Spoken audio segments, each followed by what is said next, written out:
देखिए गाइस, आज हम लोग बात करने वाले हैं ओम्स लॉ के बारे में। ओम्स लॉ क्या होता है इसके बारे में डिस्कस करेंगे, ठीक है। तो इसके लिए जो हमने पहले वीडियो डाल दिया है, इलेक्ट्रिक करंट वगैरह बेसिक जितने टर्मिनोलॉजी हैं उसके बारे में वीडियो डाला है, उसको जाकर देखिए, ठीक है।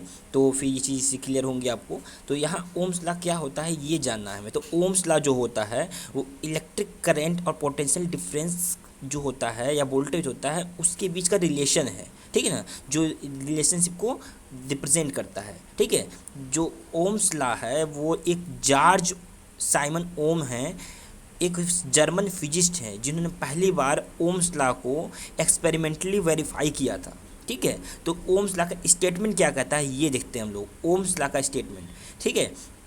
Ohm's law state that the voltage across the conductor is directly proportional to the current flowing through it, provide all physical condition and temperature remain constant। मतलब यहाँ क्या हो रहा है, जो ओम्स लॉ का स्टेटमेंट है वो कहता है क्या कि कोई कंडक्टर है तो कंडक्टर की अगर हम फिजिकल कंडीशन, सारी फिजिकल कंडीशन जो हैं, all physical condition and temperature, उसका टेम्परेचर जो है हमेशा कांस्टेंट रखें, ठीक है, बदले ना, बिल्कुल कांस्टेंट है। उसका लेंथ, उसकी क्रॉस सेक्शन एरिया या उसका टेम्परेचर या उसका मटेरियल चेंज ना हो, ठीक है। उसकी जितनी फिजिकल कंडीशन होती हैं या उसका टेम्परेचर हो बिल्कुल चेंज ना हो, उस कंडीशन में क्या होगा, उस कंडक्टर के जो अक्रॉस वोल्टेज होगा वो डायरेक्टली प्रोपोर्शनल होगा उसमें फ्लो होने वाले करंट के, मतलब उसमें जो करंट बह रही है, ठीक है ना, उसके प्रोपोर्शनल होगा, उसके अनुक्रमानुपाती होगा। यहाँ कहने का मतलब है जो वोल्टेज है करंट के अनुक्रमानुपाती होगा, प्रोपोर्शनल होगा। कब? जब उसकी फिजिकल कंडीशन, कंडक्टर की फिजिकल कंडीशन या टेम्परेचर चेंज ना हो, कांस्टेंट रहे, नियत रहे, ठीक है। ये ओम्स लॉ कहता है स्टेटमेंट, ठीक है। अब ओम्स लॉ जैसे अकॉर्डिंग हम देखा जाए तो यहाँ देखिए V is directly proportional to I हो गया, यहाँ ऐसे लिख देंगे, ठीक है। अब ये यहाँ देख रहे हैं आप, तो यहाँ प्रोपोर्शनलिटी का चिन्ह अगर हम हटाएंगे तो वहाँ पे इक्वल लगाते हैं तो एक कांस्टेंट वैल्यू मिलती है। जो कांस्टेंट वैल्यू मिलती है वही होती है R। तो उससे हमें क्या मिल रहा है, V is equal to I into R.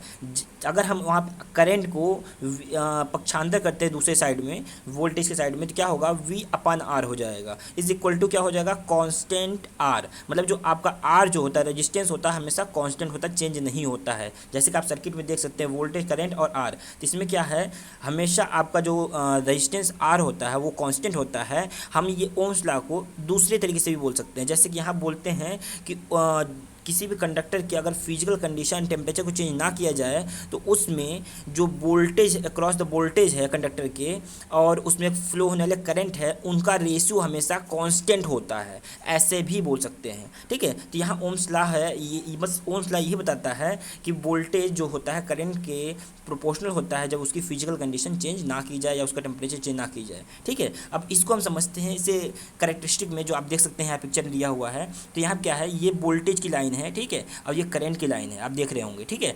अगर हम यहाँ पर जैसे जैसे वोल्टेज को बढ़ा रहे हैं, ये करंट को जैसे इंक्रीज कर रहे हैं, वैसे वैसे देखिए वोल्टेज भी यहाँ से इंक्रीज होते जाएगा। मतलब जितने रेशियो में, जिस रेशियो में आपका करंट बढ़ रहा होगा उसी रेशियो में आपका वोल्टेज भी इंक्रीज करेगा, ठीक है।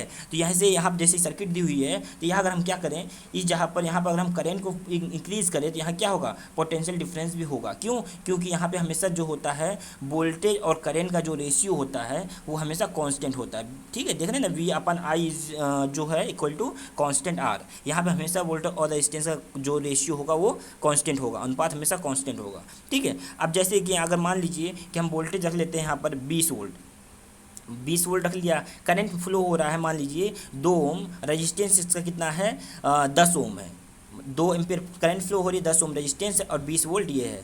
अगर हम यहाँ पर रेजिस्टेंस जो है, अगर उसकी फिजिकल कंडीशन हम चेंज नहीं करेंगे या उसकी टेम्परेचर चेंज नहीं होगा तो रेजिस्टेंस हमेशा 10 ओम का 10 ओम ही रहेगा। अब देखिए यहाँ पे अगर करंट को हम 2 के बदले 4 एम्पियर कर देते हैं, जो करंट यहाँ फ्लो हो रही है यहाँ पे 2 एम्पियर की जगह पे हम कर देते हैं 4 एम्पियर, अगर तो क्या होगा, अपनी ऑटोमेटिक, अगर रेजिस्टेंस को आपको कांस्टेंट रखना है तो ऑटोमेटिक आपका पोटेंशियल क्या होगा, 40 ओम हो जाएगा, 40 ओम हो जाएगा, 40 वोल्ट हो जाएगा, सॉरी, ठीक है। तो 20 वोल्ट से 40 वोल्ट हो जा रहा है, क्या हो रहा है, क्यों? क्योंकि इसका रेशियो हमेशा सेम रहना चाहिए, हमेशा 10 ओम का 10 ओम ही रहना चाहिए, यही ओम्स लॉ कहता है। अगर हम इस कंडीशन को फॉलो ना करें तो ओम्स लॉ फॉलो नहीं करेगा, ठीक है। अब देखिए where V is equal to voltage in volt. मतलब क्या है कि वहाँ जो V था वो क्या था, वोल्टेज था इन वोल्ट, वोल्ट में, ठीक है, मतलब इसकी यूनिट थी वोल्ट। और यहाँ पे I क्या है, करंट है इन एम्पियर, एम्पियर में करंट है। और रेजिस्टेंस R क्या है, रेजिस्टेंस है इन ओम में, ओम में है, ठीक है। तो इस तरीके से देख सकते हैं कि वहाँ पे वोल्टेज, करंट और रेजिस्टेंस में क्या कर रहा है, एक रिलेशन बना रहा है, जिसमें ओम्स लॉ का स्टेटमेंट कहता था कि वोल्टेज और रेजिस्टेंस में एक रिलेशनशिप शो कर रहा था, रिप्रेजेंट कर रहा था, ठीक है। अब यहाँ देखिए limitation of Ohm's law, Ohm's law की लिमिटेशन क्या होती है, it is not applicable to the non linear device such as diode, Zener diode, voltage regulator. तो मतलब यहाँ पर जो डायोड होते हैं, जेनर डायोड होते हैं, वोल्टेज रेगुलेटर होते हैं, ये सब नॉन लीनियर डिवाइस होते हैं, एलिमेंट होते हैं, ठीक है। तो अब ये सब जो डिवाइस होते हैं ये ओम्स लॉ को फॉलो नहीं करते हैं, क्योंकि ये नॉन लीनियर होते हैं, ठीक है। इनका आउटपुट इनपुट पे डिपेंड नहीं करता है। चलिए ठीक है, आगे देखिए दूसरा क्या है, it's does not hold good for non metallic conductor such as silicon carbide. मतलब यहाँ पर जो नॉन मेटेलिक मटेरियल होते हैं उसके लिए भी ओम्स लॉ फॉलो नहीं करता है, वहाँ पे वो होल्ड नहीं करता है। जैसे कि एग्जांपल के लिए सिलिकॉन कार्बाइड, ठीक है। अब देखिए कुछ एग्जांपल लेते हैं ओम्स लॉ के बेस पे। यहाँ दिया है ओम्स लॉ में कि वोल्टेज अगर 220 वोल्ट दिया है और करंट कितना दिया है, अगर वोल्टेज आपका 220 वोल्ट दिया है और करंट दिया हुआ है 4 एम्पियर, ठीक है। तो find the resistance of conductor. तो यहाँ पे अगर आपको वोल्टेज पता है और क्या पता है आपको, देखिए ओम लॉ क्या आता है, V equal to I into R बोलता है, ठीक है। अगर हमें वोल्टेज पता है और क्या पता है, करंट पता है, तो R निकल सकता है। तो यहाँ R क्या हो जाएगा, R equal to V upon I हो जाएगा, ठीक है। तो इस फॉर्मूले से हम लगाकर यहाँ से कैलकुलेट कर सकते हैं। अब देखिए यहाँ से हम लेते हैं तो क्या हो जाएगा, अब यहाँ पे हमें निकालना क्या है, रेजिस्टेंस R निकालना है। तो R इक्वल टू क्या होगा, V अपॉन I। अब V कितना है आपका 220 वोल्ट, अब I कितना है आपका 4 एम्पियर। यहाँ से काट देंगे, 4 पंचे 20 और 4 पंचे 20, मतलब कितना हो जाएगा आपका, यहाँ पर जो रेजिस्टेंस आएगा वो आएगा आपका 55 ओम। ऐसे कैलकुलेट हम कर सकते हैं, ठीक है। तो इस टाइप की बेसिक चीज़ें ओम्स लॉ पे आपको लगाना आना चाहिए, ठीक। अब देखिए अगला क्वेश्चन क्या दिया हुआ है उसको देख लेते हैं थोड़ा सा।